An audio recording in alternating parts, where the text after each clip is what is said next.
श्री गुरुवे नमः। मित्रों, आज हम इस वीडियो में मृत्युंजय मंत्र के विषय में चर्चा करेंगे। कुछ पौराणिक कथाओं के अनुसार मृकंड नामक एक ऋषि शिव शंकर के अनन्य भक्त थे।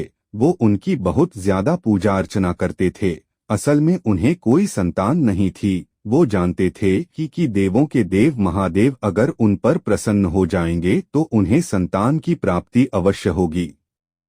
यही मन में विचार कर उन्होंने शिव जो खुश करने के लिए घोर तप किया और जो वो चाहते थे वो हुआ। भगवान शंकर उनकी तपस्या से खुश हुए और उन्हें दर्शन दिए। जब उन्होंने मृकंड को वरदान मांगने के लिए कहा तो ऋषि ने पुत्र प्राप्ति का वरदान मांगा। भगवान शंकर ने उन्हें विधान के विपरीत जाकर उन्हें पुत्र प्राप्ति का वरदान दे डाला, लेकिन भगवान शंकर ने उसे चेतावनी देते हुए कहा कि इस खुशी के साथ साथ दुख भी होगा।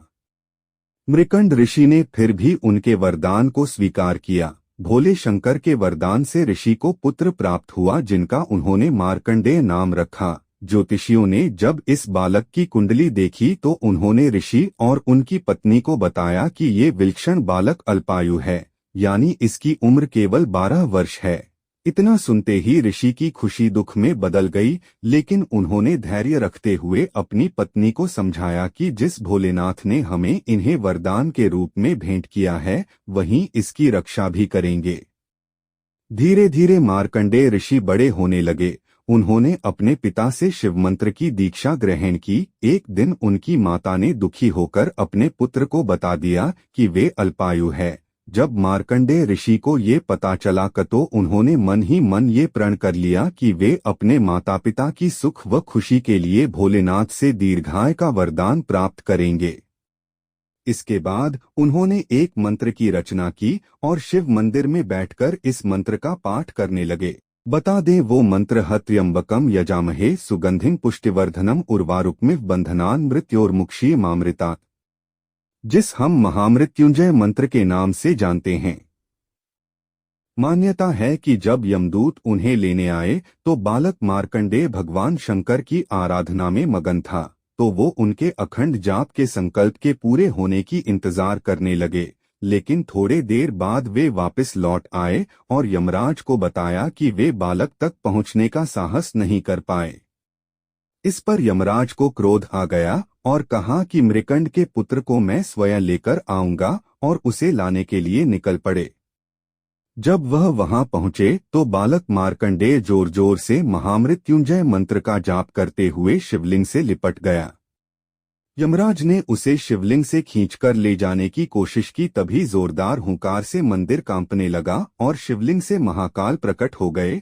उन्होंने क्रोधित होकर यमराज से कहा, तुमने मेरी साधना में लीन भक्त को परेशान करने का साहस भी कैसे किया।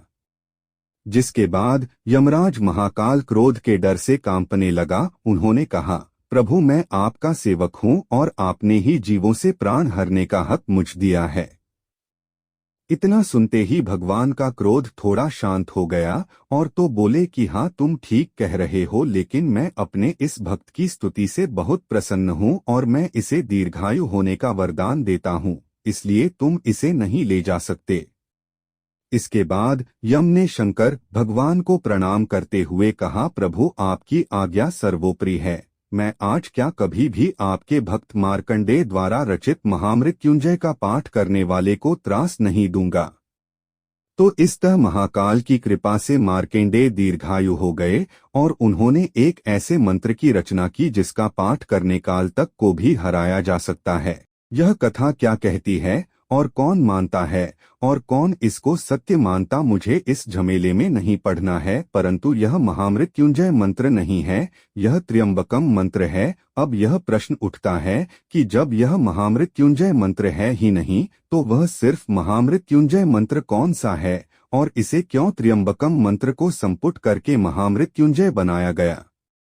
आपने सुना होगा कि लोग यह कहते हुए नहीं सकते हमारे शास्त्रों में विधर्मियों ने बहुत फेरबदल की है, परंतु वास्तविकता कुछ और है। एक समय था जब जम्मूद्वीप में बौद्ध धर्म व कापालिक व औघड़ व अवधूतों का बोलबाला था। उसी समय लुप्त हुए वैदिक धर्म के अनुयायी हुए और उन्होंने वैदिक धर्म को फिर से स्थापित करने का प्रयास शुरू किया, परंतु बौद्ध धर्म के महायान शाखा से विस्तृत हुए शैव धर्म के प्रभाव उन्हें प्रचार और विस्तार करने में असुविधा भी, लेकिन धीरे धीरे वैष्णव समुदाय का समर्थन पाकर वह पूरी शक्ति के साथ वैदिक धर्म के प्रचार में जुट गए और उन्होंने इसमें सफलता भी पाई। महादेव के लोक विश्वास के कारण उन्होंने इस धर्म के ग्रंथों में फेरबदल करना शुरू कर दिया। वैदिक प्रणव उ 3 म को शैव धर्म के तंत्र ग्रंथों में संपुट करना शुरू कर दिया, लेकिन तांत्रिक प्रणवहरी को लगभग समाप्ति कर दिया। इसलिए तंत्र के मंत्रों में वैदिक प्रणव जुड़ने के साथ जी उनका प्रभाव कम होना शुरू हो गया, वह उसमें सफलता मिलनी भी बंद हो गई। महामृत्युंजय में शिव का बीज मंत्र हटाकर ओ 3 म का उच्चारण शुरू हो गया। इससे सारे मंत्र शक्तिहीन से हो गए और लोक विश्वास में प्रचलित हो गए।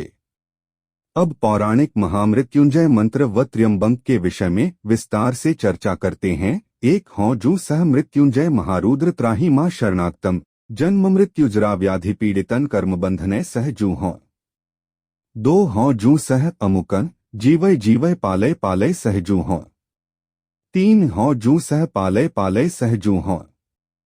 ये मंत्र वाक्य मंत्र है, इनके जपने से साधक को अलग ही अनुभव होंगे और मात्र थोड़े से प्रयास हों आयु वह पुष्टिकारक प्रयोगों में सफलता अति शीघ्र अवश्य मिलेगी। त्र्यंबकम मंत्र की भी व्याख्या यहाँ पर अवश्य करेंगे कि उससे साधकगण किस काम्य प्रयोग में उपयोग कर सकते हैं।